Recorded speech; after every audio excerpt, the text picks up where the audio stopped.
Good morning, everybody, and welcome to our virtual meeting at Syngenta. This is the third meeting in the set we've done, and it's the Northern region. So just a few very brief housekeeping notes before we start. The webinar is recorded, so please bear this in mind if you're going to ask any unmuted questions. You can send questions privately to me via the Q&A function at the bottom here, and after the event, the recording will be available online. So I'm Sarah Hughes, I'm just hosting and introducing the speakers. So as we said, you can just click on those buttons below. There are basis points available at the end. Paul, if you could just go back to the previous slide, please.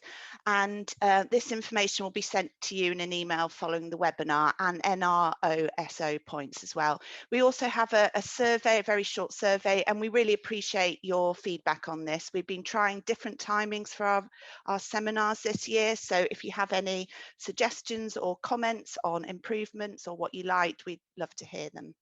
Next slide, please. So I'm Sarah Hughes, I'm just doing the seasonal introduction, then I'll hand over to Paul Roach for hybrid barley varieties, Matt Bull for winter wheat, and finally Catherine Hamlin for malting barley. And then at the end we'll have some questions. Next slide, please. So 2021 was a pretty good, 2020 autumn was a pretty good start for us in the north. There were good conditions for drilling, but October turned very wet, especially around Newcastle and Durham, which did delay planting.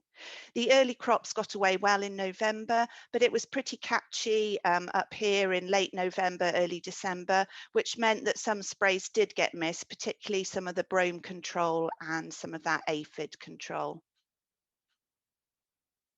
So moving into the new year, we all remember it was a very, very cold start to that early new year, and it was quite difficult for us to get on with that early fertilizer application.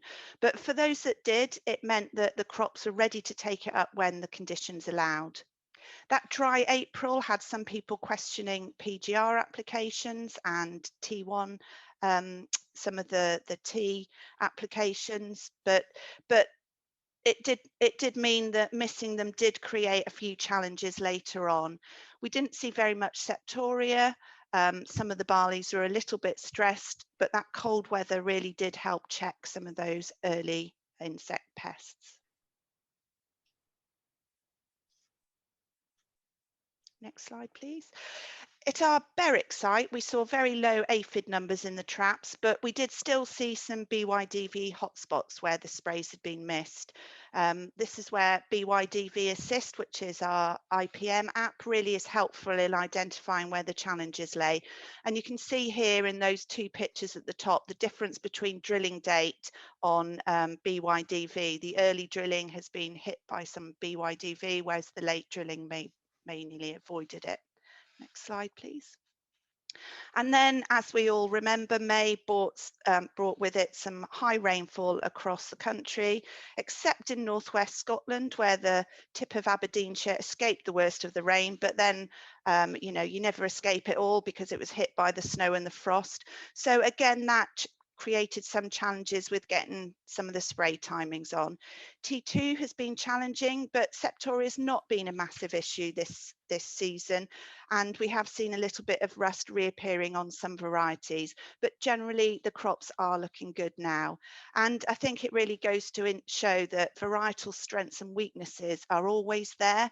You know, they aren't dependent on weather and getting spray timings on. So this is where we feel choosing the right variety really can help your harvest and your season. So I'm going to hand over now to Paul Roach, who's going to discuss the hybrid barley varieties best suited for your region. Thank you, Paul. Well, thank you, Sarah. So yeah, I'm Paul Roach, Seeds Technical Manager for the hybrid barley portfolio here in the UK. I just want to spend a few moments talking you through the hybrid barley varieties for the north. And if we think about the 6 healthy habits of successful hybrid barley growers, then you can see here in number 1 that choosing the right variety is absolutely the first step to success. And when you open up your RL, you can see that there's plenty of varieties to choose from in winter barley, but it's important not just to pick any variety, but to pick the variety that's absolutely right for you. And if you think about what the hybrids offer as a portfolio, well, really it's exceptional high yield and a great track record of consistency. If we look back over the last 7 years, then you can see that the hybrids have topped out in every region and in every year over that kind of period of time. And of course, when you tailor the agronomy and the harvest date to the actual variety itself, then you can unlock even more potential. And we saw that in the cashback yield guarantee, where we grew these varieties at field scale versus conventional comparisons. So high yield, consistent yield is the kind of cornerstone and the foundation for the offer, but it's much more than that, really. And we're really thinking about these additional benefits, and they fall into two main buckets. One is kind of reliability and security on one hand, and the other is about flexibility. Starting with grass weed suppression, not so much blackgrass up there in the north, but very common still to find some ryegrass and some brome too. These varieties are a strong alternative to second wheat, so we've got much simpler management, no orange week blossom sprays or T3 ear sprays to do on the barley, lower cost herbicide programs for grass weeds because there's no ALS. And these are offering you a really great option if you're looking to start drilling early and you've got these grass weeds. Of course, early harvest with a later maturity date in the north and down here in the south of England. That helps to kind of spread workload at harvest, avoid the overlap with the wheat harvest. And of course, early harvest is early cash flow as well, paying some of those bills. And if you're drilling your winter oilseed rape afterwards, you can get in there while the soil moisture, get the crop established and away before the first migration of cabbage stem flea beetle. And then we'll look at high specific weight in the next couple of slides, but these varieties are all offering you good security for fulfilling your grain contract specifications, and you're getting extra income from straw too with the hybrids, and they're giving you at the current prices a bit of useful additional income. Lots of them have got good all-round disease profiles to give you flexibility on the spray timings, and the dependable performance is really the key element. You know they grow and they're going to be reliable on the farm. So we spoke about grain quality, and 6-row varieties and hybrids have had a bad rap over the last few years for specific weight, but actually this is a success story, made a hell of a lot of progress recent times. If you see the green line, you can see the average of the hybrid varieties over the last 18 years and see that kind of clear progression on the line itself and the trend line too. And we're now at an equivalent level to the 2-row varieties, which are shown in orange. But of course, we don't buy a portfolio, we buy individual varieties, and you can see here that all of those varieties are really well placed in the upper 75% of the distribution. So my 4 top choices for the north are Kingsbarn, Thunderbolt, Kingston, and Armadillo. And I'll just go through those one by one very quickly. So Kingsbarn, market leading hybrid in the UK at the moment, barely needs any introduction, but really this is the high performing all-rounder. It's a popular choice based on the winning combination of high yield, high specific weight, and good all-round agronomics with lodging and disease. And this variety has been on a lot of hectares. It's commercially proven and gives you the grass weed suppression too. So it's a great choice.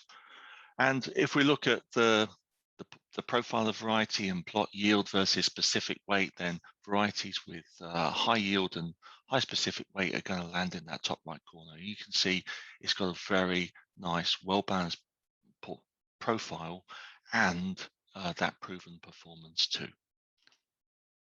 Moving on to Thunderbolt. This is a new variety, does extremely well in the north for yield, strong on heavy land, and a particular interest with this one is the early maturity, and you'll see that also with SY Kingston, just to get the combine in early and get going. And just to kind of draw out those details when I talk about strong in the north on heavy soils, you can see it's the number 2 variety there on the list. We've just got the top 6 feed varieties shown here, and the best variety on the heavy soils if you have them as well. Based on limited data with the asterisks, but that is still based on 5 data points. So that's something we can rely on. And then just zooming out, looking at that kind of adaptability and suitability, looking at the UK yield versus the heavy soils, you can see here how the variety sits out on its own for the combination of the two. Next variety on my shopping list is Kingston.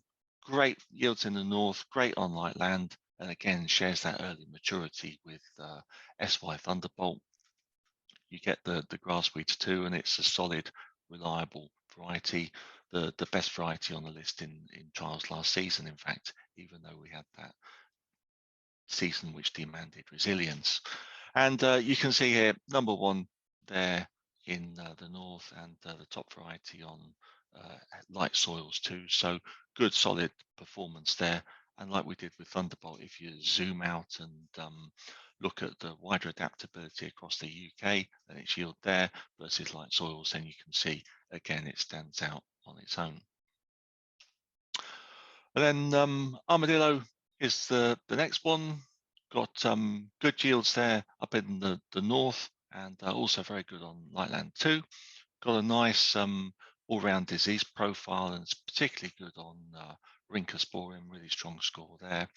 And the lodging's good as well, and those kind of robust agronomics with the lodging and the disease, coupled with the low brattling, give you some kind of good agronomics that kind of add some flexibility and toughen up your disease protection.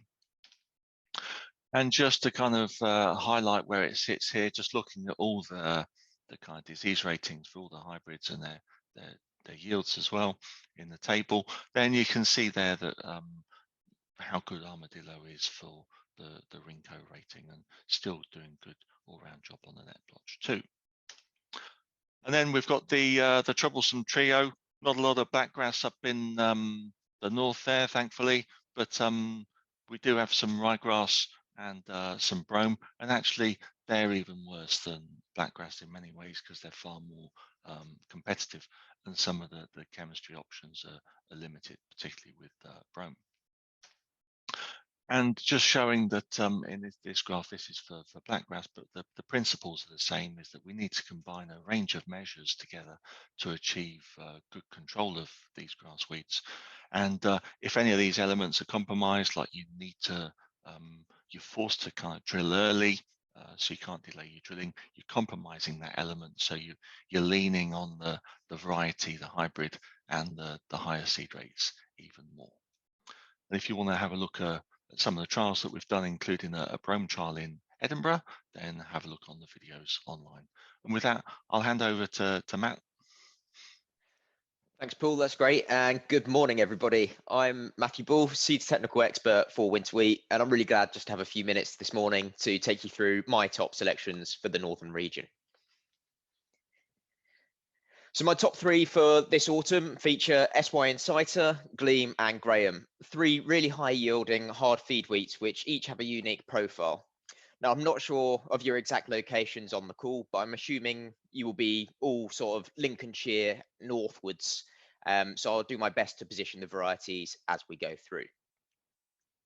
So first on my list is our newest member, SY Insitor, the highest yielding variety in the northern region with outstanding grain quality and robust Septorla resistance. Now, arguably, the most attractive trait for a hard group 4 variety is yield, and SY Insitor certainly doesn't let us down there. It remains the highest yielding option in the north and has commanded that position for 2 years in a row now, demonstrating that high and consistent performance, which we're really looking for with variety choice.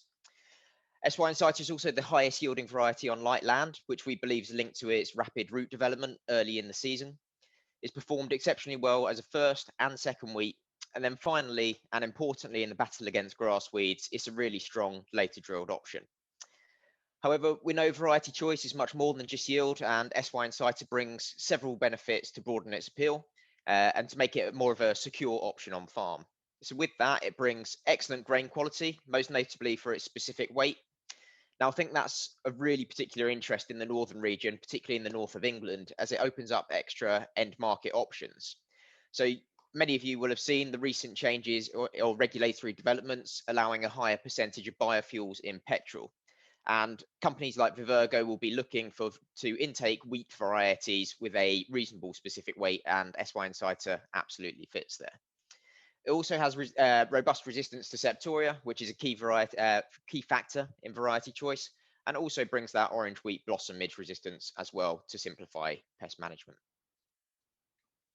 So as I've already mentioned, SY Insitor is absolutely in a league of its own if you're looking for a variety in the northern region on light land. It tops the recommended list for both factors. So if you're looking for a reliably high yielding variety, which is a hard group 4 in the northern region, SY Insitor is really hard to beat. So that's SY Insitor, a top output variety supported by great grain quality and a good agronomic profile, which makes it a sound variety for the north. So my next pick, as you can see here, is GLEAM, the variety that adapts to all soils, all regions, and all seasons. So GLEAM can adapt to all scenarios and has rightly become the variety you can rely on. The chart here shows GLEAM consistently delivers across a range of scenarios, delivering 103% of controls for UK yield for several individual seasons, first wheat, second wheat, early sown series, late sown series, and so on. So as you can see, GLEAM really delivers unrivaled consistency, which we think is an important factor in variety choice going forward. So why GLEAM? Just to give you a bit more detail, yield consistency again. So that's not just yield consistency in different farm situations, but also from year to year. Now, as you very well know, we've suffered several consecutive challenging seasons now, which has really tested variety resilience. And as you can see, GLEAM has adapted incredibly well across the different seasons.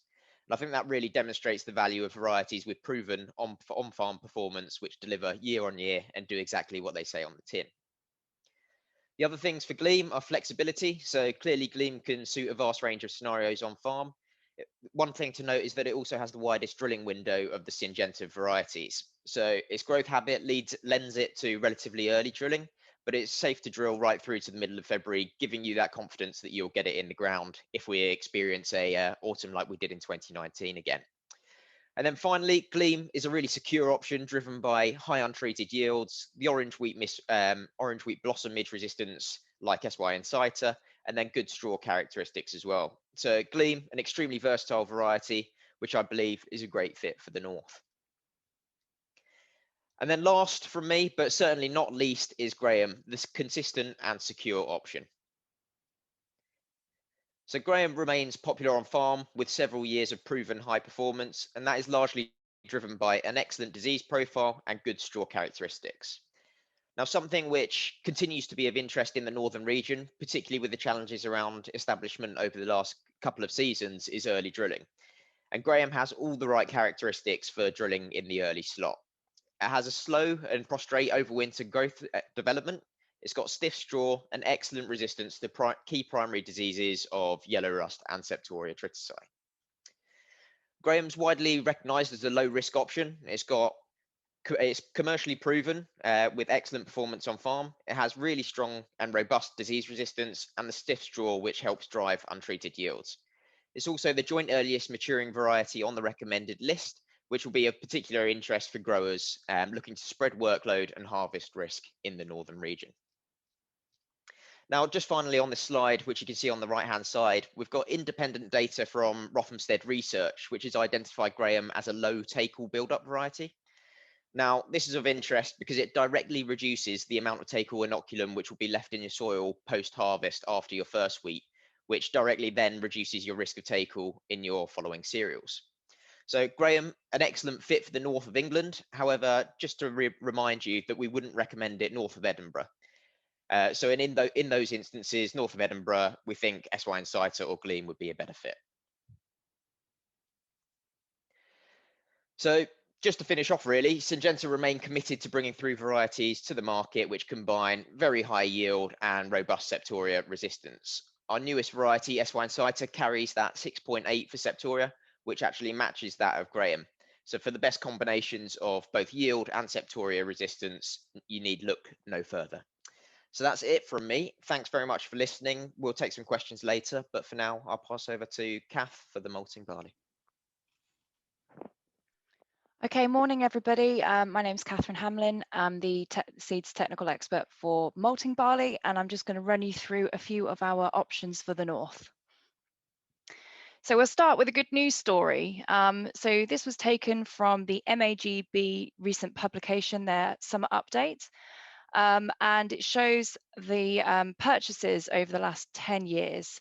And you can see that for Scotland, which is mainly going for the malt distilling industry, it's remained fairly consistent over the last years with in terms of the total purchases, obviously with a difference in varieties.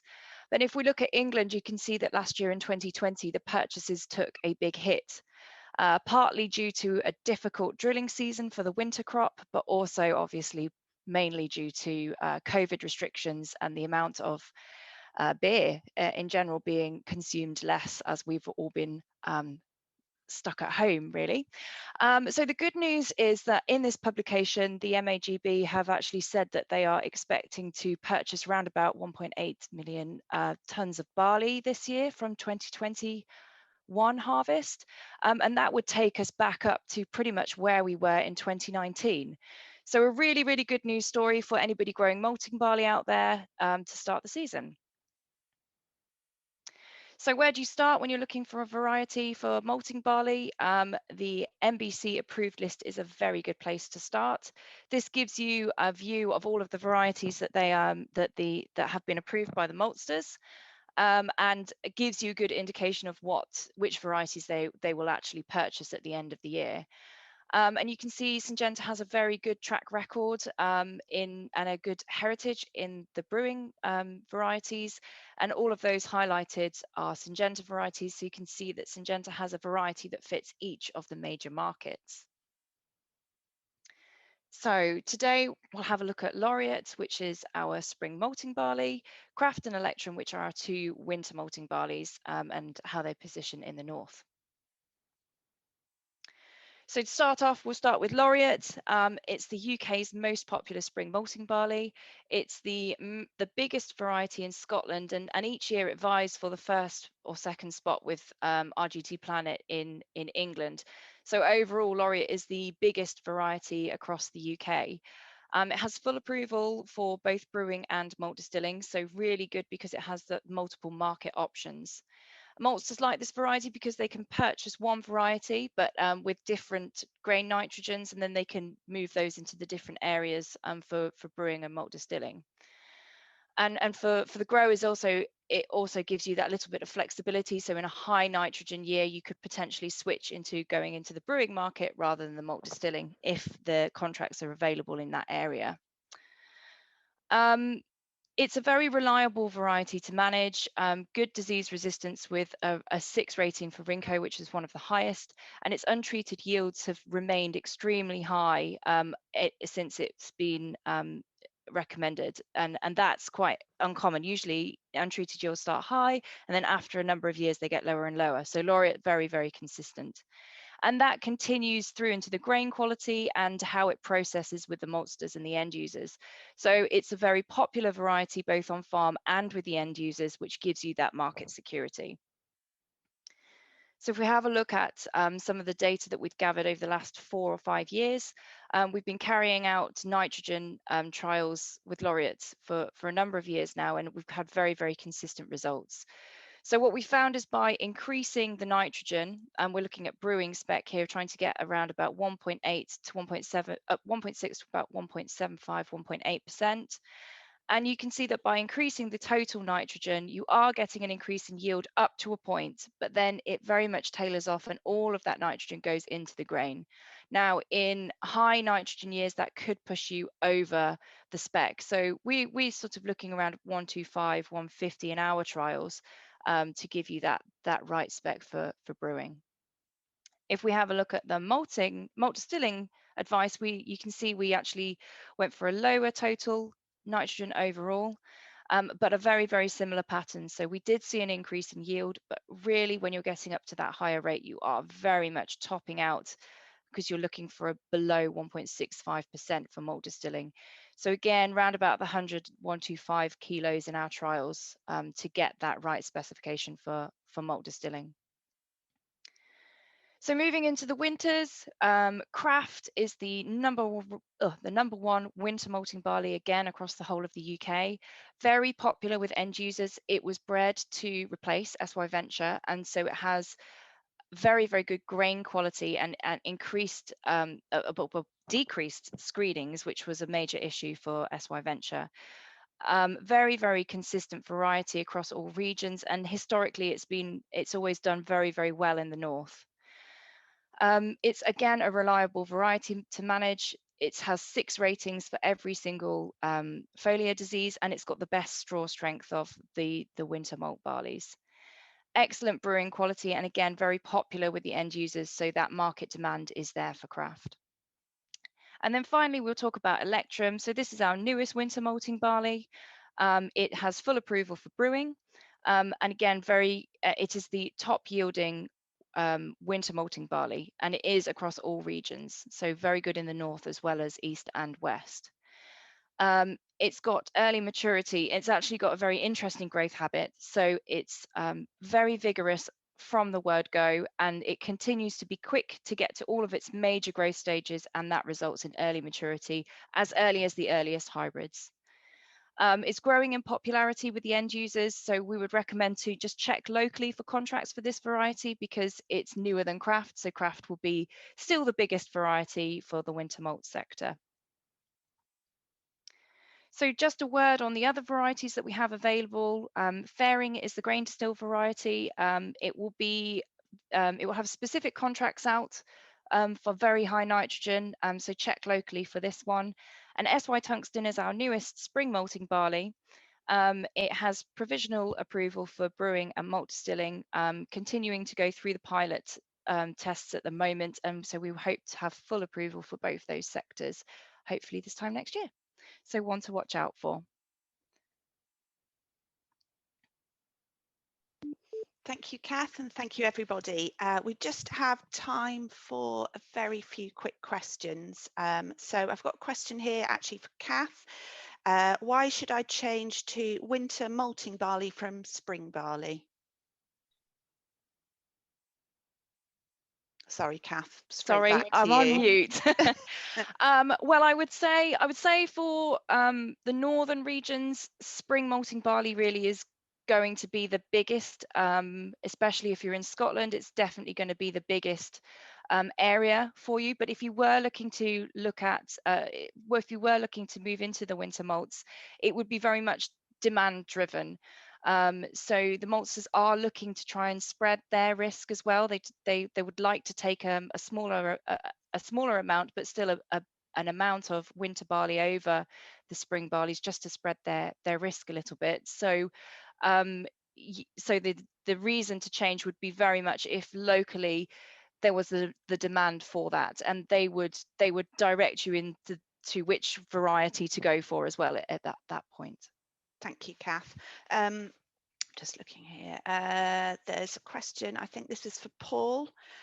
Wild oats, are they suppressed by hybrid barley? So I think on the grassweed control for hybrid barley, does it suppress wild oats? Not very well. So I would personally use other control measures in preference to this. So there is a slight effect on wild oats, but it's not something you can rely on because the wild oat plants are very, very, very, very vigorous, and they can punch their way up through the canopy and they get above the hybrid barley canopy, which is sometimes a meter tall, and then they get to the sunlight and make hay there. So we're not going to make a claim for wild oats with hybrid barley because you'll see the wild oat plants waving at you during the summer above the canopy of the crop. Thank you. So it'd just be blackgrass, ryegrass and brome would be the ones then, would it? They're the ones we've worked with. Okay, Works thank well you. And oh, sorry, Matt, I did have a question for you. Any questions? But I can see it's 9 o'clock now. Any questions that we haven't answered, we will answer directly as well. And if anybody has any questions that they didn't ask or any follow-up comments, please email us and we will get back to you after the webinar. So thank you very much for joining, everybody. I know it's quite an early start. Just to remind you that there are basis points available, and if you would fill out the survey, it'd be really helpful for us for webinars that we do in the future. So thank you very much for joining us, everyone.